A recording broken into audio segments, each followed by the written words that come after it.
All right, I'm joined here by Eric Cain of 99.1, the sports animal up in Tennessee. He also runs the Locked On Vols podcast. And if you want to find him in writing, you can find him on the Rivals Network on VolQuest. Eric, all over the place covering Tennessee football, man. Where can't we find you, dude? That's awesome. Hey, yeah, it's staying busy for sure. Extra busy during football season.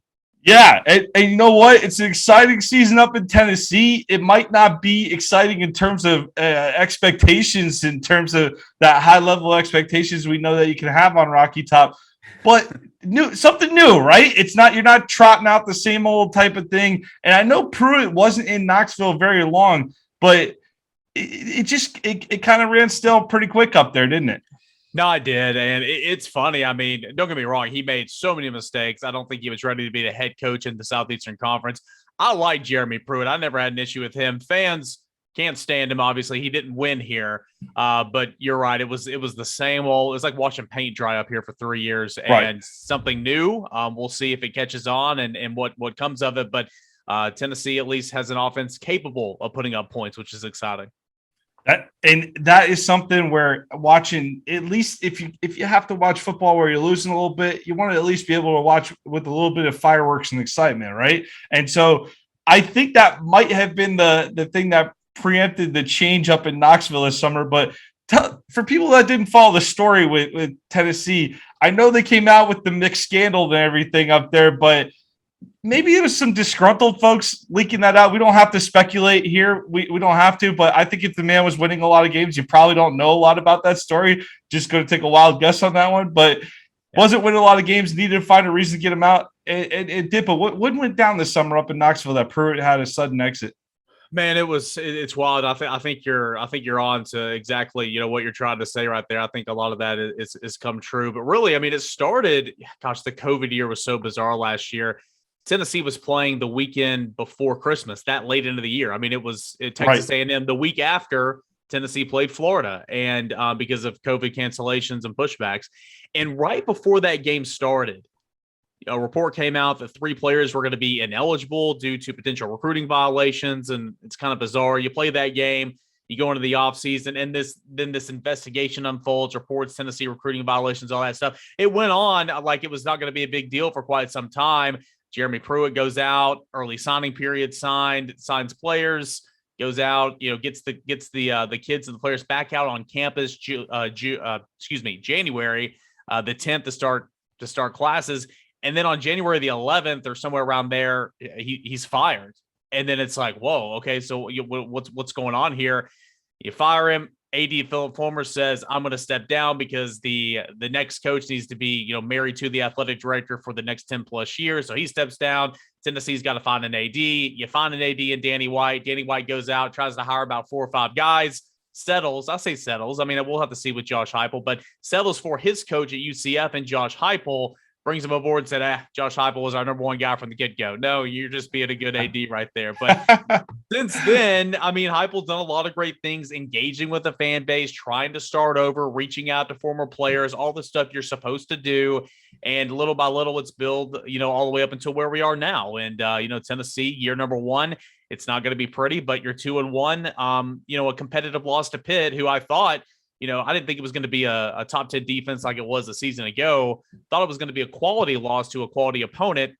And then Pitt falls over and loses to Western Michigan earlier this weekend. So it was a weird offseason, a long offseason. And I just think Tennessee fans are finally glad to have football back on Saturdays. Pat Narduzzi has no problem producing talent, but that Pitt program, they'll lose a goofy game here and there. So they'll play that high-level game, and then they'll lose it. They certainly look pretty good against that defense down in Rocky Top here, but I've been impressed from what I've seen from Tennessee early on the offensive side. I mean, Bowling Green, Tennessee Tech, not a lot to talk about there, but you're 2-1 coming into this game, and it's like you said, Heupel. It's almost night and day from what you were under Pruitt. You're going to be more of an offensive-oriented team who takes a lot of downfield shots. And I want to know what you think about the quarterback position so far and who we can expect to see Saturday. You got Joe Milton, the Michigan transfer, and Hendon Hooker from Virginia Tech. Both had okay moments at times. Obviously, Milton had a very short stay in Ann Arbor. But what have you seen from your 2 quarterbacks so far, and who can we expect to see this Saturday? Well, Nick, I'm surprised it took 5 minutes to get into the quarterback talk because, I mean, that's all we can talk about here on Rocky Top. Every single year, there's a quarterback controversy. Here's the thing. So, but there's finally a different answer. It's not Garetano this year. You're right. You're right. I mean, and again, fans were still convinced that number 2 was going to run out of the tunnel there against Bowling Green until it actually didn't happen. But Josh Heupel came in and he, of course, so much roster turnover in the offseason. He had to play the cards he was dealt. In spring, you had 3 quarterbacks. You had Hendon Hooker, who Jeremy Pruitt brought in. Of course, Jeremy Pruitt brought in everybody, but Pruitt brought in Hendon Hooker in the offseason. Then you had Harrison Bailey, who played against Florida last year, and then Brian Maurer. And going through spring, it looked like Hendon Hooker was clearly the guy that was head out in front, even though he had a poor spring game. But Josh Heupel still felt like, hey, this quarterback room needs some help and needs some competition. Goes out and gets Joe Milton, the guy that he recruited at UCF. During camp, Milton wins it. Wasn't even close in terms of who was the more impressive guy to go out there and just grab the job. It was Joe Milton. And so far this year, man, it's been a mixed bag. He hadn't played a lot. Of course, he played Bowling Green and then 2 quarters against Pittsburgh before going out with injury. The thing with Joe Milton is his short to intermediate passing game from what we've seen so far in the limited time span. It's looked really, really good. It's kind of weird, too, because the scouting report coming from Michigan was little inaccurate on the short to intermediate. It has a cannon. Well, he does have a cannon, but Joe Milton has not been able to connect on anything down the field. Hendon Hooker has struggled to connect on anything down the field. Tennessee overall, and that's why the larger conversation here is, yes, it's quarterback play. It needs to get better in that regard, but it's also the passing game overall with the wide receivers and misreading routes and all that type of stuff.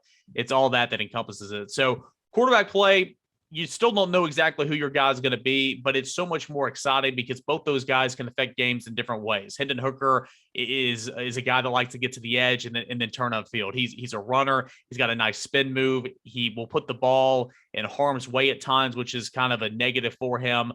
Joe Milton is a bigger guy, love to do that read option on third and short on goal line situations. And, he's a Hulse. He's like a defensive end trying to bring him down. You see why the coaching staff wants it to be Joe Milton. And if it just clicks for Joe Milton with the down the field passing game, this offense can turn into be something, super scary, but it hasn't just yet. So as far as Saturday is concerned, we'll have to see exactly, here early in the week where they want to go. Joe Milton didn't play against Tennessee Tech. I think he probably could have, but I think they were holding him out to make sure that he's 100% healthy. Do you roll with Hendon Hooker, who's taken the last 6 quarters under center, or do you go back to your starter and Joe Milton, who was a little up and down? We'll have to see, but I bet you both of those guys will play. What's the issue with Milton health-wise?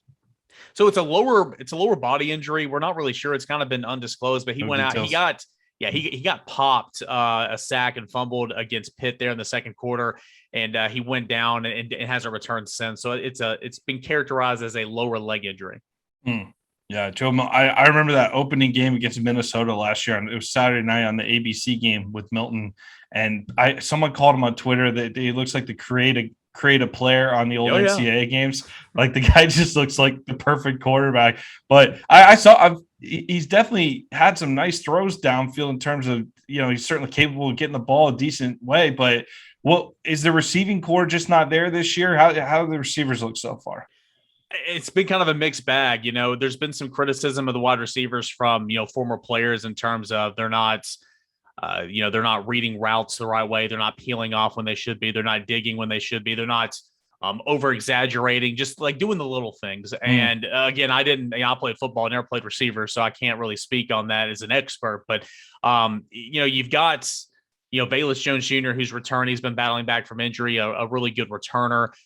You got Cedric Tillman, who's been here for quite some time, but now really started to see himself be a focal point in the offense. You got Javonte Payton, who had a touchdown last week, transfer from Mississippi State. You got a nice speedster in the slot in Jalen Hyatt, as well as Jimmy Callaway. I mean, you're pretty deep at receiver, but in terms of experience, it's all still pretty new.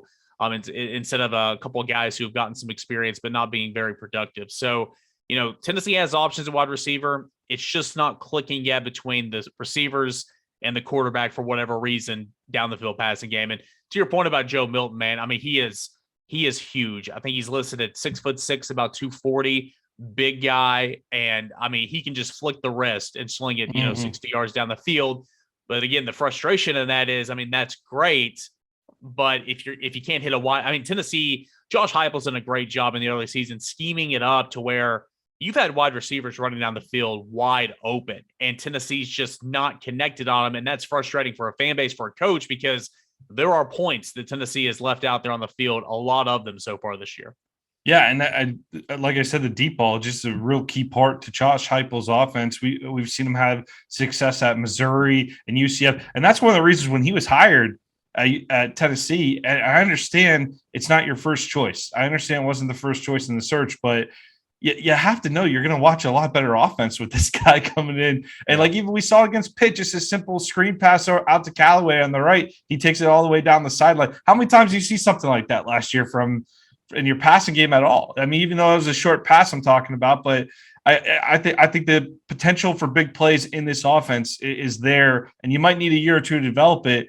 But one thing that certainly sets back a coach coming in is when you lose some of your top players on your roster, the transfer portal. Normally, big program like Tennessee, you're talking about who's coming in. You're not talking about all the top guys going. So Henry To'oTo'o out, Alabama. Eric Gray, Oklahoma, the running back. Another great running back too. Ty Chandler over to North Carolina. Heupel had to reset this entire offense. How's the running back room holding up after losing two guys that could start almost anywhere in America, and clearly can't because two of them are with two top 10 teams in America right now? And I mean, Ty Chandler is showing out over there in Chapel Hill. Yeah. And he's a little bit different too. Some of these players that transferred out in a normal year would have been gone and graduated anyway. Ty Chandler to North Carolina. Jameer Johnson starting, I believe, right tackle for Texas A&M. He left as well.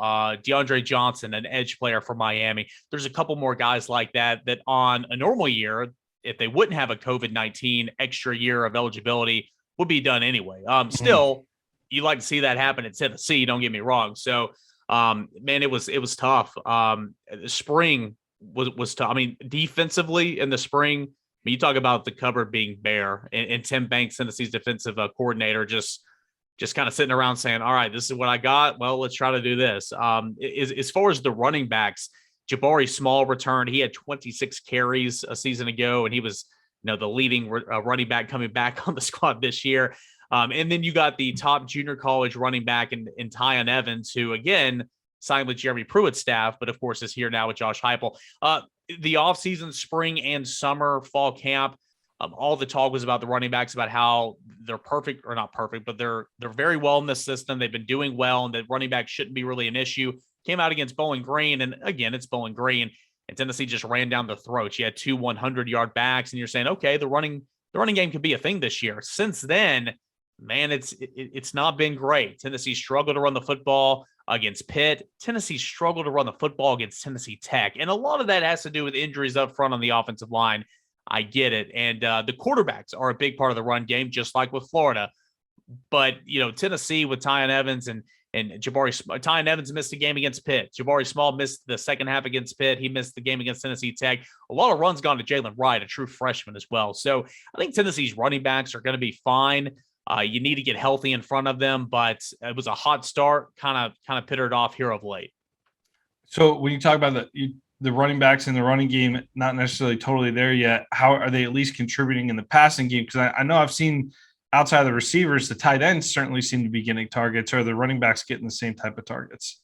Yeah, the tight ends in particular are just a huge point of emphasis in this offense. You'll line them up as H-backs, you line them up as wings, line them up wide in the slot or out wide near the markers or the numbers. And you have two guys in Princeton Fant and Jacob Warren that will not be all SEC, that likely will not be draftable players.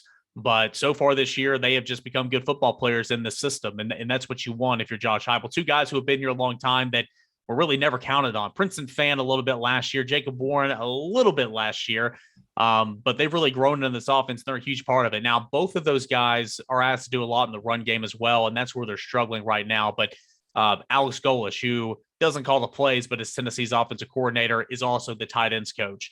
I think he's done a great job with that group, and really, again, with Heupel scheming it up, being very creative and getting the football to those guys. So, they're going to be two guys to watch for sure. But as far as passing out of backfield of the running backs, not as much as you like to see so far. And granted, not against Pitt, but against Bowling Green and Tennessee Tech, Tennessee was focusing on working on Tennessee, trying to work on. I mean, if you watch that Tennessee Tech game in the first quarter, you went down the field to Javonte Payton, he drops it. Well, the very next play, Tennessee goes straight back to him. overthrow. 2 plays later, Tennessee goes straight back to them. It's like they were going to get it right before moving on. So, how much have we seen of this offense? I think we'll see a lot more Florida, but you have seen some passes out of the backfield to the freshman Jalen Wright, swing passes, just trying to move the sticks, obviously on 3rd and long situations, but also on 1st and 10 just to try to get something going. Jalen Wright, number 23, the true freshman, is more the receiving back. He's a speedster as well that Tennessee tries to get the football to out of the backfield. On the other side of the ball here, defensively, obviously I mentioned the departure of linebacker Henry To'oTo'o. How are we feeling about Tennessee's chances of stopping the Florida run this week? Florida's obviously the deep ball is not there like it was with Kyle Trask, obviously, and this has become a completely different identity on the ground almost the entire time. Had some good success after settling in after a rough start against Bama this past week, and definitely will be committed to that run game. Tennessee's defensive front, how are you feeling about that matchup?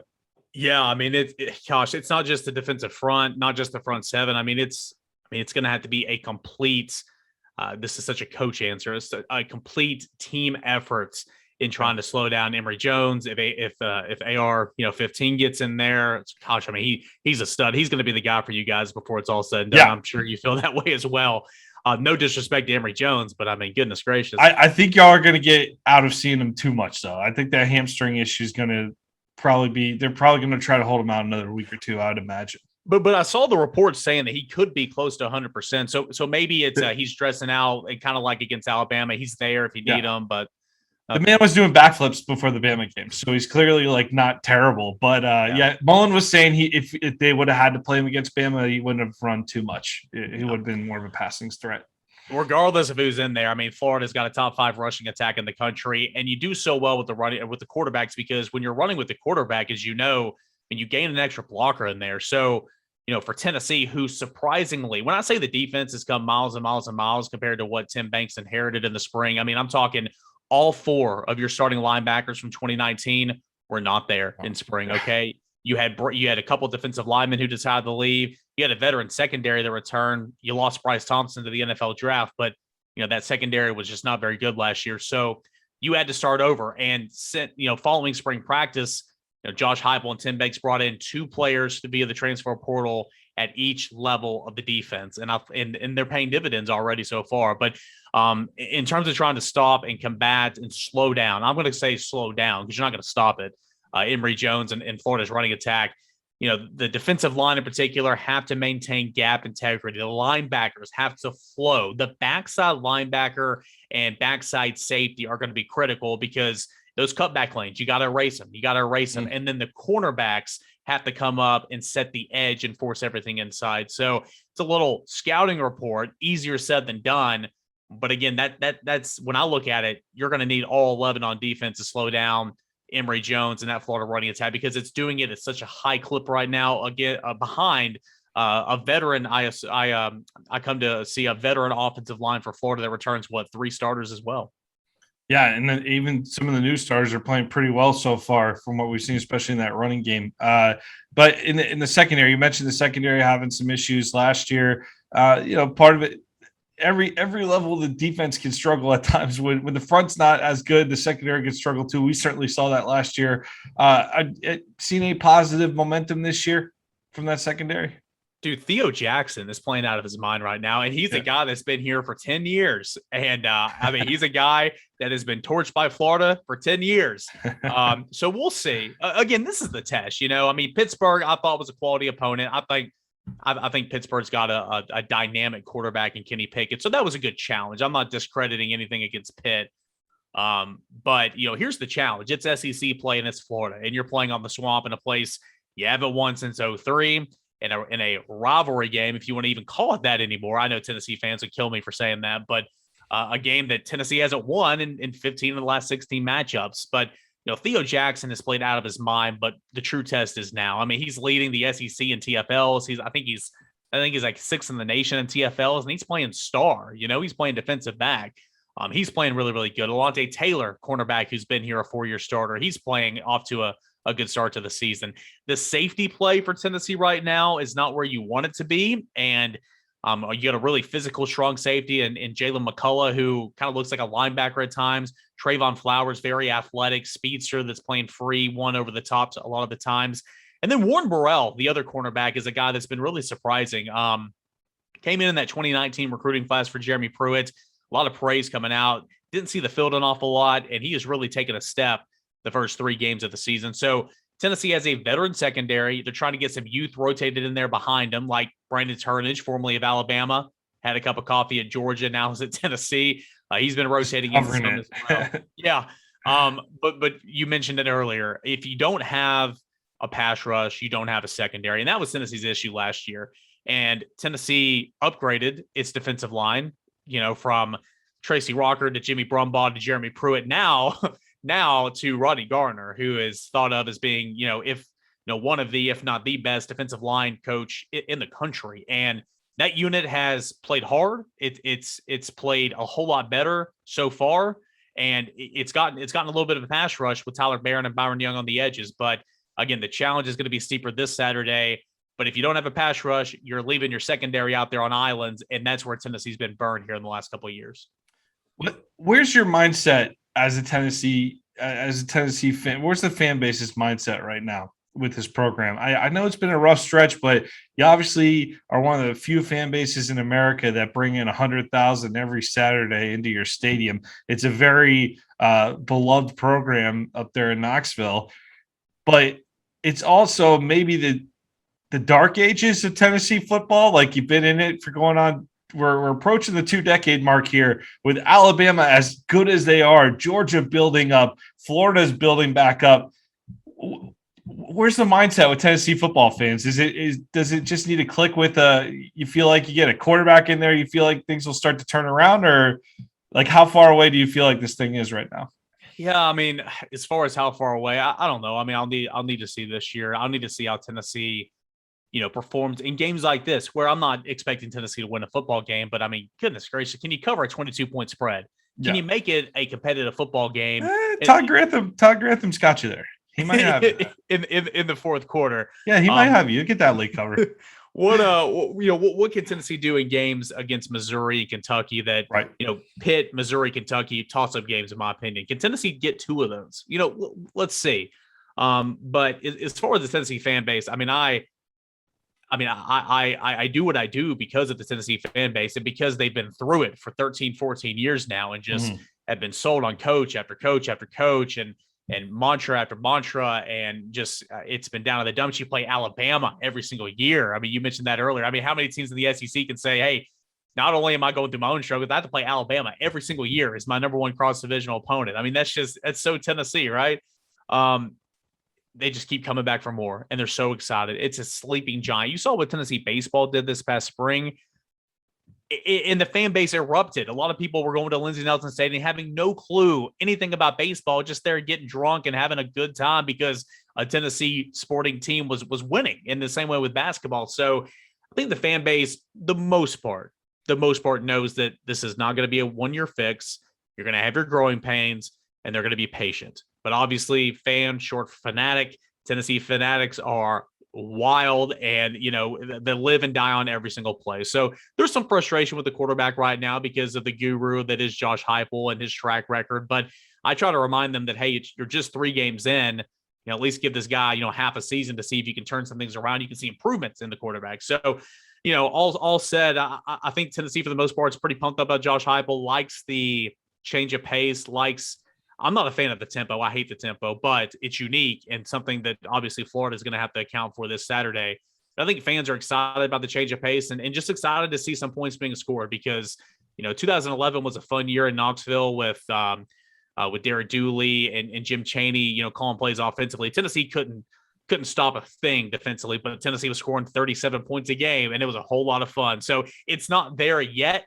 We'll see how, close it can potentially get to that this year. I don't think it will, but we'll see. But it is at least exciting right now. And we'll have to see, what steps are taken in year 2 and year 3 to get back to see how close you are to being, really, truly relevant in the SEC East. Well, and growing up, I still have a hard time. Like when you refer to Kentucky and Missouri as coin flip games, like I still have a hard time rechecking my memory to go, oh yeah, that's where Tennessee is right now. Kentucky beat Tennessee for the first time since 1984 in Knoxville last year.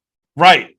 Yeah, y'all had that long streak like we did with Kentucky that just was broken in the last few years here. Like, how long was it overall? You said in Knoxville, but there was an overall streak too, right? I mean, there was an overall streak as well, but 30 plus games though. Yeah, Kentucky got them in like 2011, I believe. Kentucky got them in 2017.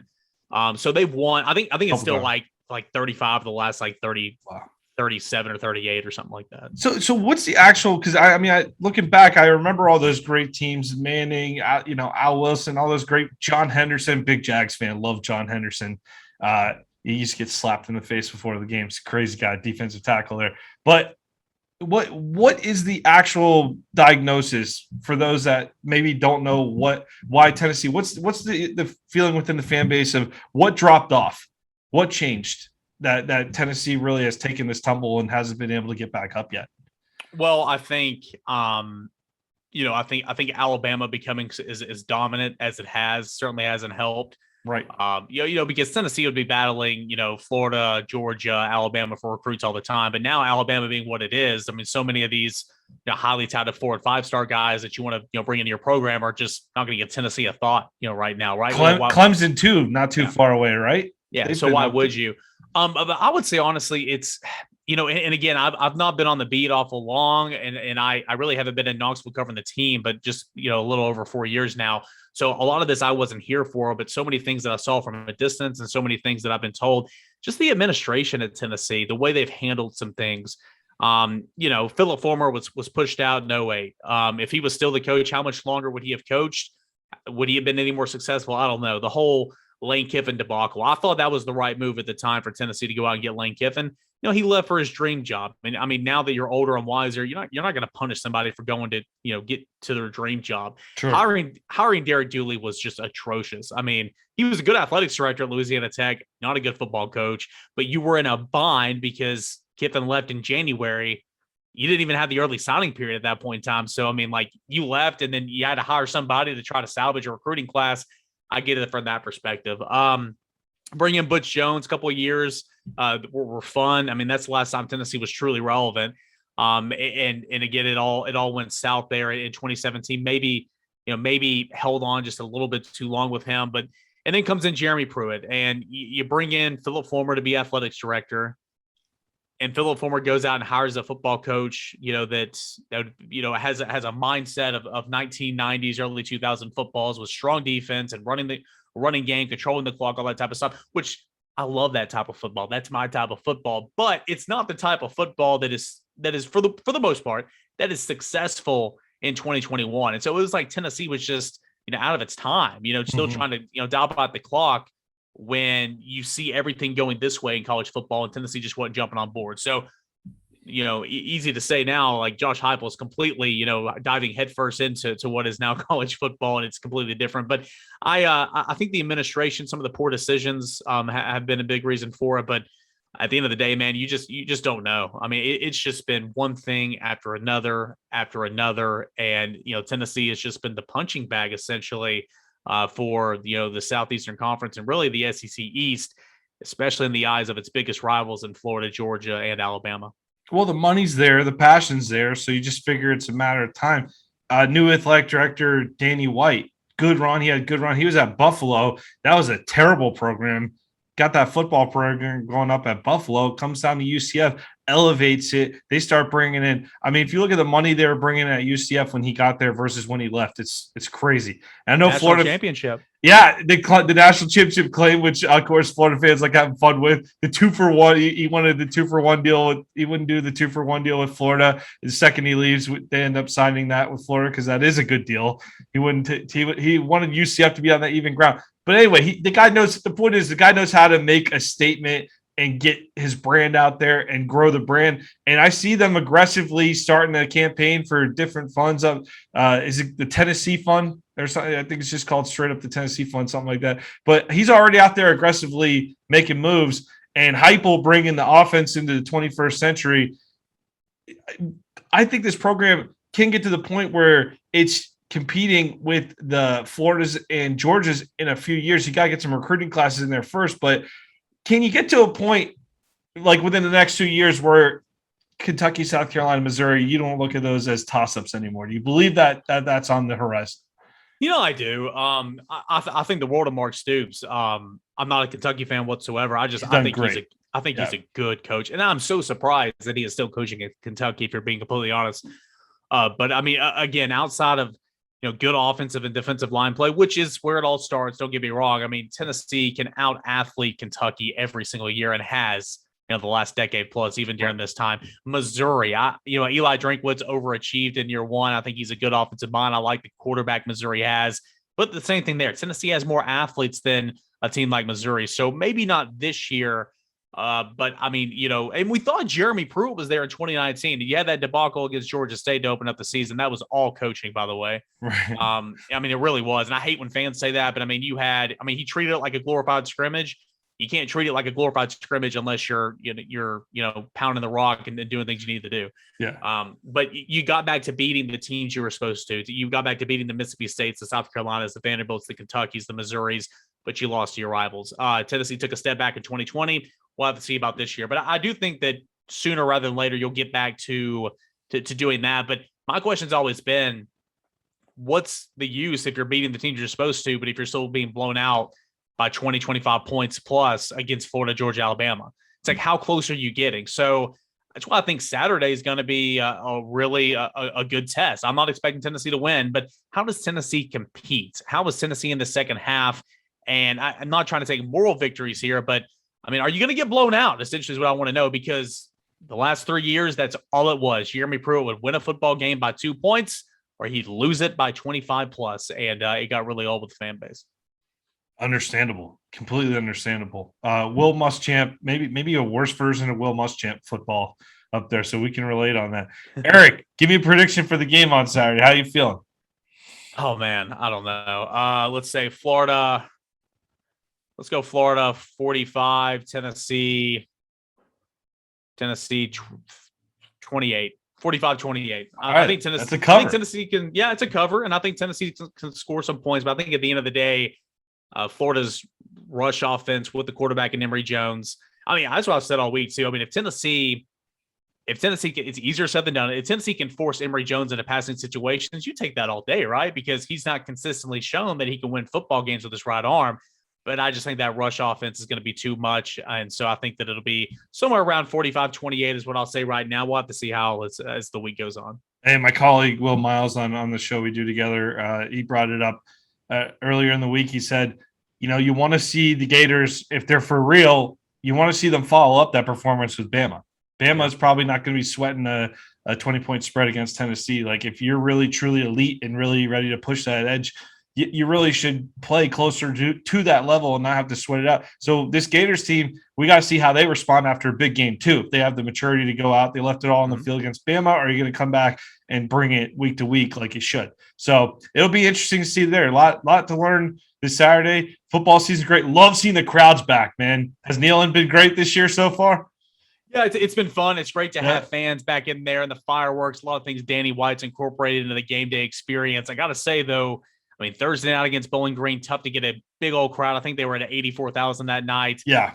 80,000 against Tennessee Tech the other day. So a lot of empty seats in Neyland. But again, I think when we start getting back to normal Saturday, non-noon kickoffs, and we start seeing a little bit more of this offense, you might start pushing 100,000 again. But it's been great having fans back there. You can hear the crowd running through the tee, the ball walk. I'm glad the COVID football season is behind us and we're back to some normalcy. Like during that season, I was just so grateful for the football. I didn't realize how terrible it was. I was just happy it was happening. It was like looking back on it, I'm like, man, that was awful. But hey, good to have it. Looking forward to seeing the Vols down in the swamp this Saturday. Eric, tell people where they can find you before you head out. Yeah, so you can follow me on Twitter @_Cainer. Like I said, I write for the Rival side covering Tennessee, do podcasting, radio work. So all my work is on Twitter @_Cainer. That's great. All right. Thank you so much for joining the Read and Reaction podcast, Eric. Have a good night, man. Hey, Nick, appreciate it, man. Anytime.